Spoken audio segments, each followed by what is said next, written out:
사도신경 하심으로 12월 28일 월요일 새벽 예배를 하나님께 드리도록 하겠습니다.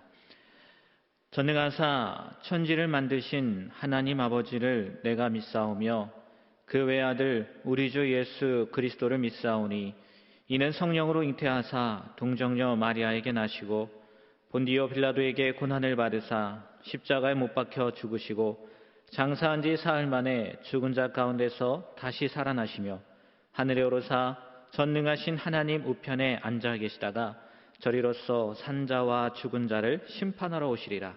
성령을 믿사오며 거룩한 공회와 성도가 서로 교통하는 것과 죄를 사하여 주시는 것과 몸이 다시 사는 것과 영원히 사는 것을 믿사옵나이다. 아멘. 오늘 하나님께서 우리에게 주시는 말씀은 출애굽기 23장 1절부터 33절까지의 말씀입니다. 제가 읽도록 하겠습니다. 너는 거짓된 풍설을 퍼뜨리지 말며 악인과 연합하여 위증하는 증인이 되지 말며 다수를 따라 악을 행하지 말며 송사해 다수를 따라 부당한 증언을 하지 말며 가난한 자의 송사라고 해서 편벽되이 두둔하지 말지니라. 내가 만일 내 원수의 길 잃은 소나 나귀를 보거든 반드시 그 사람에게로 돌릴지며 내가 만일 너를 미워하는 자의 나귀가 짐을 싣고 엎드러짐을 보거든 그것을 버려두지 말고 그것을 도와 그 짐을 부릴지니라. 너는 가난한 자의 송사라고 정의를 굽게 하지 말며 거짓 일을 멀리하며 무죄한 자와 의로운 자를 죽이지 말라. 나는 악인을 의롭다 하지 아니하겠노라. 너는 뇌물을 받지 말라. 뇌물은 밝은 자의 눈을 어둡게 하고 의로운 자의 말을 굽게 하느니라. 너는 이방 나그네를 압제하지 말라. 너희가 애굽 땅에서 나그네 되었었은즉 나그네의 사정을 아느니라. 너는 6해 동안은 너의 땅에 파정하여 그 소산을 거두고 7째 해에는 갈지 말고 묵혀두어서 내 백성의 가난한 자들이 먹게 하라. 그 남은 것은 들짐승이 먹으리라. 내 포도원과 감람원도 그리할지니라. 너는 6해 동안에 내 일을 하고 7째 날에는 쉬라. 내 소와 나귀가 쉴 것이며 내 여종의 자식과 나그네가 숨을 돌리리라. 내가 내게 이른 모든 일을 삼가 지키고 다른 신들의 이름은 부르지도 말며 내 입에서 들리게도 하지 말지니라. 너는 매년 3번 내게 절기를 지킬지니라. 너는 무구병의 절기를 지키라. 내가 내게 명령한 대로 아비월에 정한 때에 1해 동안 무교병을 먹을지니 이는 그달에 내가 애굽에서 나왔음이라. 빈손으로 내 앞에 나오지 말지니라. 맥주절을 지키라. 이는 내가 수고하여 밭에 뿌린 것의 첫 열매를 거둠이니라. 수장절을 지키라. 이는 내가 수고하여 이룬 것을 연말에 밭에서부터 거두어 저장함이니라. 내 모든 남자는 매년 3번씩 주 여호와께 보일지니라. 너는 내 제물의 피를 유교범과 함께 드리지 말며 내 절기 제물의 기름을 아침까지 남겨주지 말지니라. 내 토지에서 처음 거둔 열매의 가장 좋은 것을 가져다가 너희 하나님 여호와의 전에 드릴지니라. 너는 염소 새끼를 그 어미의 젖으로 삼지 말지니라. 내가 사자를 내 앞서 보내어 길에서 너를 보호하여 너를 내가 예비한 곳에 이르게 하리니 너희는 삼가 그의 목소리를 청정하고 그를 노엽게 하지 말라. 그가 너희의 허물을 용서하지 아니할 것은 내 이름이 그에게 있음이니라. 내가 그의 목소리를 잘 청정하고 내 모든 말대로 행하면 내가 내 원수에게 원수가 되고 내 대적에게 대적이 될지라. 내 사자가 내 앞서 가서 너를 아모리 사람과 헷 사람과 브리스 사람과 가나안 사람과 히윗 사람과 여부스 사람에게로 인도하고 나는 그들을 끊으리니 너는 그들의 신을 경배하지 말고 섬기지 말며 그들의 행위를 본받지 말고 그것들을 다 깨트리며 그들의 주상을 부수고 내 하나님 여호와를 섬기라. 그리하면 여호와가 너희의 양식과 물에 복을 내리고 너희 중에서 병을 제하리니 내 나라에 낙태하는 자가 없고 임신하지 못하는 자가 없을 것이라. 내가 너의 날수를 채우리라. 내가 내 위엄을 내 앞서 보내어 내가 이른 곳에 모든 백성을 물리치고 내 모든 원수들이 내게 등을 돌려 도망하게 할 것이며 내가 왕벌을 내 앞에 보내리니 그 벌이 히위 족속과 가나안 족속과 헷 족속을 내 앞에서 쫓아내리라. 그러나 그 땅이 황폐하게 되므로 들짐승이 번성하여 너희를 해할까 하여 1년 안에는 그들을 내 앞에서 쫓아내지 아니하고 내가 번성하여 그 땅을 기업으로 얻을 때까지 내가 그들을 내 앞에서 조금씩 쫓아내리라. 내가 내 경계를 홍해에서부터 블레셋 바다까지 광야에서부터 강까지 정하고 그 땅의 주민을 내 손에 넘기리니 내가 그들을 내 앞에서 쫓아낼지라. 너는 그들과 그들의 신들과 언약하지 말라. 그들이 내 땅에 머무르지 못할 것은 그들이 너를 내게 범죄하게 할까 두려움이라. 내가 그 신들을 섬기면 그것이 너의 올무가 되리라. 아멘. 오늘 제가 읽은 이 출애굽기 23장 1절부터 33절까지의 말씀을 보면 총 세 가지에 대한 이야기를 하고 있습니다. 소송법에 대한 이야기, 그리고 절기법, 또 마지막 가나안에서 지킬 규례들에 대해서 이렇게 이야기를 하고 있는데 1절부터 33절까지 길지 않습니까? 그래서 여기에서 제가 오늘 새벽에는 한 세 가지 정도만 여러분과 말씀을 나누려고 합니다. 먼저 이 소송법에 관계된 말씀인데 1절을 보면 이런 말씀이 있습니다.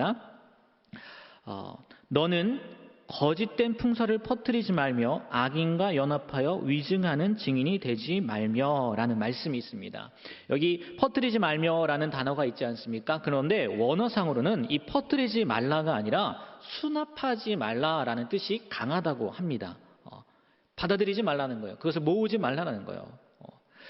여러분 그거 아십니까? 이상하게도요, 소문을 좋아하는 사람들에게는요, 소문이 잘 들려온다는 겁니다. 그리고 그 수납한 소문은 얼마나 잘 전달하는지 모릅니다. 우리 주위에 보면 유독 남의 말을 많이 하는 사람들이 있는데 남 말하기를 좋아하니까 자꾸 와서 남의 말을 전해주는 것 같아요.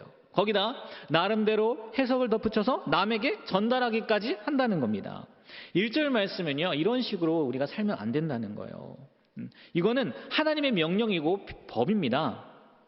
어떻게 보면요, 이런 식으로 살지 않는 것이 바로 생활의 거룩함을 지키는 방법 중에 하나라는 겁니다.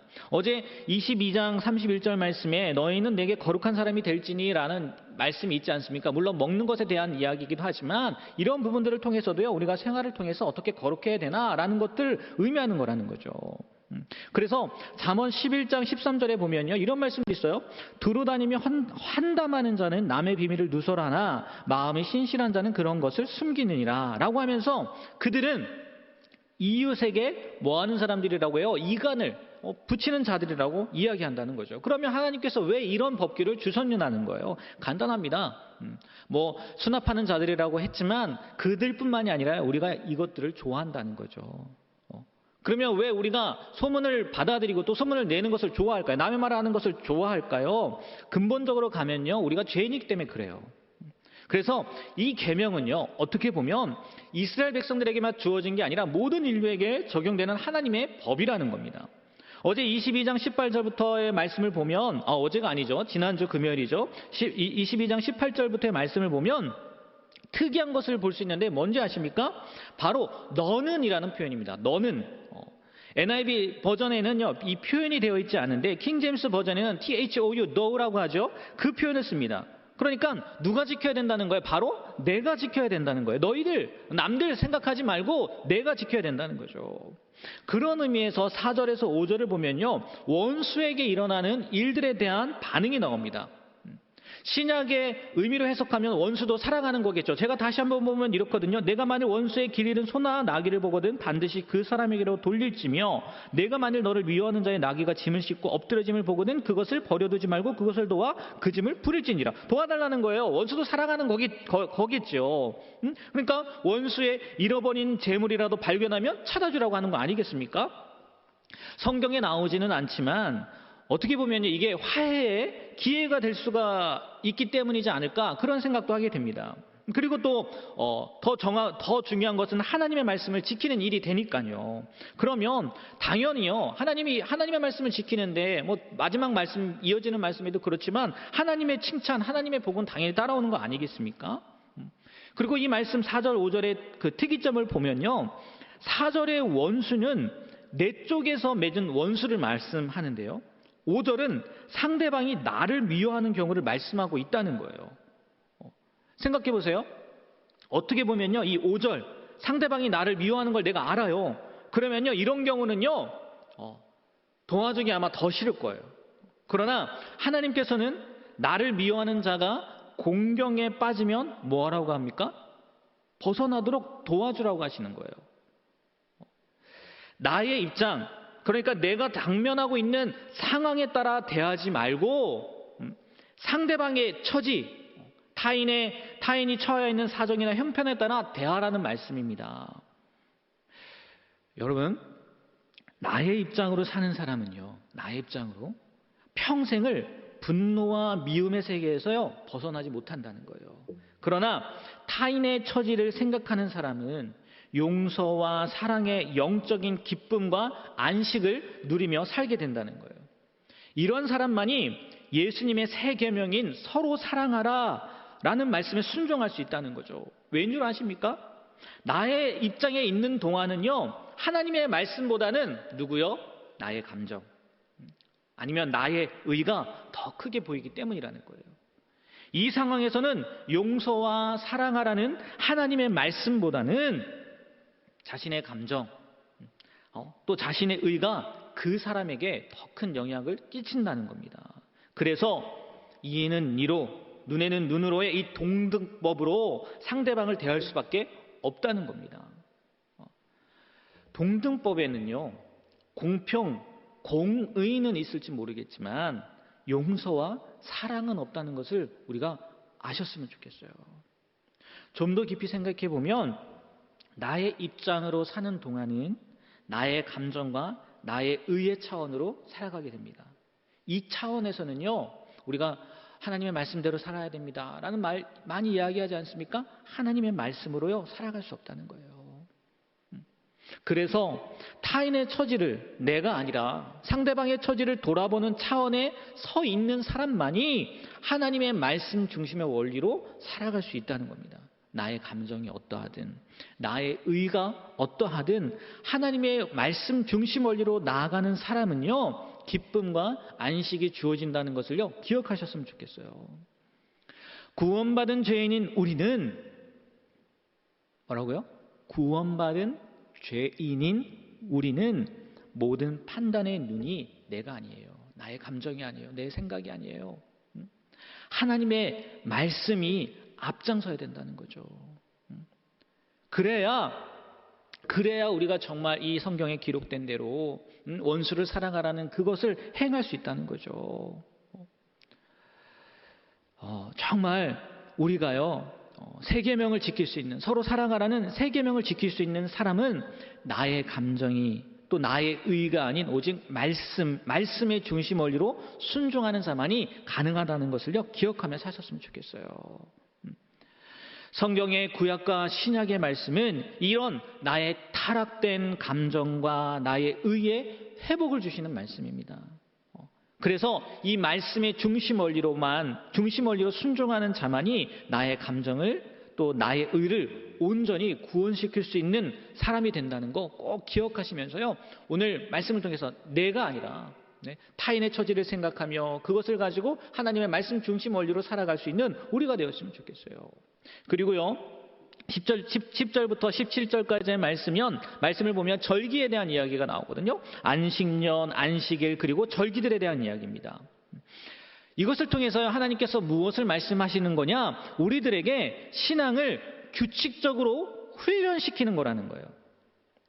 하나님의 훈련 방법 중에는 환난을 통해서 이 개개인마다 다르게 훈련을 시킬 수가 있습니다. 그러나 오늘 이 말씀에 기록된 대로 안식일이나 절기를 지킴으로 인해서요, 모든 성도에게, 개개인이 아니라 모든 성도에게 똑같이 적용하는 훈련 방법도 있다는 겁니다. 신앙의 연단은요, 하나님을 순수하게 의지하는 것을 배우는 겁니다. 어떤 환경, 어떤 때라도 하나님만을 의지하도록 하는 게 신앙의 연단이에요. 그런데요, 그런 신앙의 연단 가운데에서 규칙적인 신앙생활은 이 신앙을 연단하는 가장 기초적인 방법이라는 거예요. 그렇지 않습니까? 세상 모든 일도 기초가 중요하다는 말 많이 하지 않습니까? 신앙도 먼저 기초 훈련을 시키시는데 바로 이 안식일과 안식년을 가지고 시키신다는 거죠.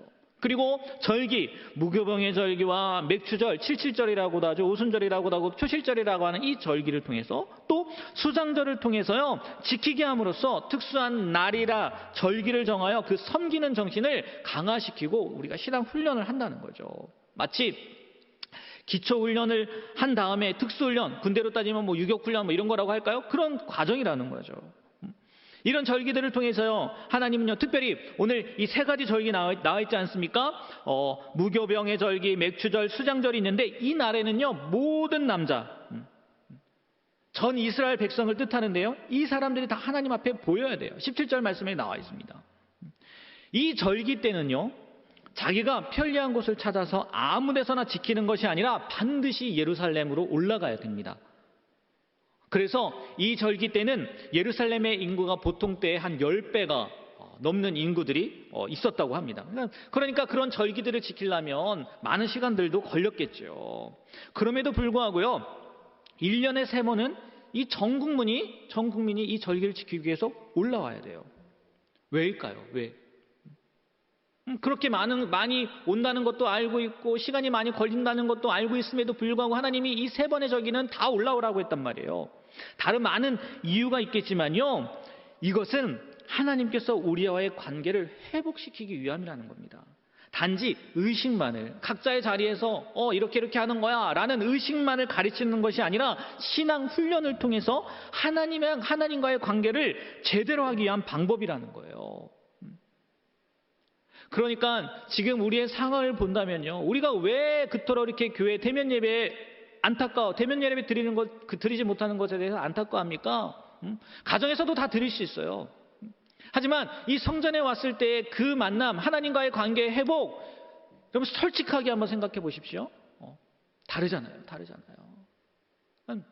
하나님도 아셨다는 거예요. 그래서 매주 안식일이 있지요. 또 안식년을 지키지요. 하지만 그런 것들도 중요하긴 하지만 하나님 앞에 나와 예배하는 그 절기를 지키는 것을 통해서요, 하나님과의 관계 다시 한번 회복시키시길 원했다는 거죠. 물론 그때의 상황과 지금의 상황은 다르지만 우리가 다시 한번요, 이 예배를 사모하게 되었으면 좋겠고요. 또 기도를요, 더 많이 하셨으면 좋겠어요. 빨리 회복되어야 됩니다. 부정적인 생각, 절망적인 생각을 갖기보다 정말 우리가 다른 게 아니에요. 하나님 전에 나와서 하나님과의 관계를 회복하고 싶은 마음을 가지고요, 우리가 간절한 마음으로 기도했으면 좋겠어요. 빨리 이 아픔의 시간들이 지나가고 정말 주님을 만남으로 인해서 우리가 그동안 잃어버렸던, 그동안 놓쳤던, 할 수 없었던 하나님과의 관계를 회복할 수 있는 기회를 달라고요, 우리가 뜨겁게 기도해야 될 줄 믿습니다. 그리고요, 마지막으로 19절 말씀을 보면요, 좀 특이한 말씀이 나옵니다. 읽어보면 이래요. 내 토지에서 처음 거둔 열매에 가장 좋은 것을 가져다가 너의 하나님 여호와의 전에 드릴지니라. 너는 염소 새끼를 그 어미의 저주로 삼지 말지니라. 염소 새끼를 그 어미의 저주로 삼지 말라는 말씀이 기록된 것은요, 가나안 사람들의 식생활과 종교의식을 쫓지 않도록 하기 위함이었다고 이야기를 합니다. 그래서 그 뒤에 이어지는 말씀들을 보면요, 그들의 신을 섬기지도 말고 만들지도 말고 다 부셔뜨리고 절하지 말고 하나님만을 섬기라고 이야기하고 있지 않습니까? 그들의 종교의식을 쫓지 않게 하기 위해서 이런 이야기를 했다는 거예요. 왜냐? 당시 가나안 거민들은요, 염소 새끼를 그 어미의 젖으로 삶아 먹는 것이 최고의 맛을 내는 요리법이라고 생각했다는 거예요. 그리고 그뿐만이 아니라 이러한 행위에, 그러니까 맛있게 먹으려고 하는 것뿐만이 아니라요, 이러한 행위에 일종의 주술적 의미까지도 부여했다는 겁니다. 다산의 의미가 있었다는 거예요. 그래서 하나님께서요, 콕 찍어서 이렇게 하지 말라고 말씀하셨다는 거예요. 그런데 저는요, 이 말씀을 읽어보면서 순전히 제 생각입니다. 19절 말씀을 전체적으로 보면요, 처음에 이런 말씀이 나오지 않습니까? 내 토지에 처음 거둔 열매에 가장 좋은 것을 가져다가 너의 하나님 여호와의 전에 드릴지니라. 그리고 이 말씀 뒤에 염소새끼 요리법을 금하는 것이 나온단 말이에요. 이것을 보면서 전 이런 생각이 들더라고요. 무슨 말씀이냐면, 하나님께 가장 좋은 것을 드린다는 목적하에, 그 명분하에 사랑과 자비가 결여된 잔인한 방법으로, 잔인하지 않습니까? 염소 새끼를 어미의 젖으로 삶는 거예요. 자기가 먹어야 될 젖인데 그걸로 삶는 거라고요. 그러니까 정말 하나님 앞에 가장 좋은 것으로 드린다는 그 목적하에 사랑과 자비가 결여된 잔인한 방법으로 하나님께 드리지 마라. 하나님께 드려서는 안 된다. 이런 의미도 있지 않을까 하는 생각이 들더라고요. 하나님의 규례와 법도의 근본 정신은요, 그 말씀을 잘 지키느냐 안 지키느냐 중요합니다. 하지만 그 전에요, 하나님의 사랑에 의거한다는 거죠. 하나님의 사랑의 마음이 그 내면에 있다는 거예요. 그래서 이 말씀을 통해서 다시 한번 하나님께서 그 마음을 표현한 것이 아닐까. 행위가 중요한 것이 아니다. 정말 나를 사랑하는 그 마음이 중요한 거다. 사랑한다는 미명하에 또 불의를, 또 악의 방법을, 또 잔인한 방법을, 아니 사랑과 자비가 결여된 방법을 선택하지 말아야 된다라는 것을 보여주는 말씀이 아닐까, 이런 생각이 들더라고요. 우리가요 정말 우리의 삶을 돌아보면서 내가 하나님께 좋은 것을 드린다고 하면서도 불구하고 그 내면에는 하나님이 기뻐하지 않는 방법을 선택하고 있지는 않은지, 그 미명하에 다시 한번 우리의 생각과 우리의 마음을요 점검해 보셨으면 좋겠어요. 그리고 정말 이제 2021년을 맞이하게 되지 않습니까? 2021년 새해에는 그것이 동일하게 이어지는, 하나님을 사랑하는 마음, 또 그 방법도 하나님이 기뻐하시는 방법으로 이어지게 되는 우리의 삶이 되길, 또 우리의 신앙이 되길 주님의 이름으로 부탁드립니다. 기도하도록 하겠습니다. 하나님, 오늘도 말씀을 통해서 우리가 어떠한 모습으로 살아가야 되는지 말씀해 주시고 또 깨닫게 해주시니 너무나 감사합니다. 내 입장으로 살지 않게 하시고 타인의 입장으로, 또 하나님을 사랑하는 방법이 정말 하나님이 기뻐하시는 방법이 될 수 있도록 하나님 붙잡아 주시고, 특별히 이 절기들을 통해서 하나님과의 우리와의 그 관계를 어떻게 해야 되는지 알게 하시길 원하는데, 우리가 이 어려움의 때를 지나면서도 정말 처절하게 하나님 앞에 나와 예배하고 또 하나님을 만나길 사모하는 마음으로 기도할 수 있는, 또 간구할 수 있는 우리가 되게 하여 주시고, 속히 하루빨리 이 어려움의 때가 지나가게 하심으로 말미암아 오늘 말씀 가운데 기록된 것처럼 하나님 전에 나와서 우리가 하나님을 만나 뵐 수 있는 그런 귀한 은혜를 허락하여 주시옵소서. 예수님의 이름으로 기도합니다. 아멘. 하늘에 계신 우리 아버지여, 이름이 거룩히 여김을 받으시오며 나라에 임하옵시며 뜻이 하늘에서 이룬 것 같이 땅에서도 이루어지이다. 오늘날 우리에게 일용할 양식을 주옵시고 우리가 우리에게 죄 지은 자를 사하여 준 것 같이 우리 죄를 사하여 주옵시고 우리를 시험에 들게 하지 마옵시고 다만 악에서 구하옵소서.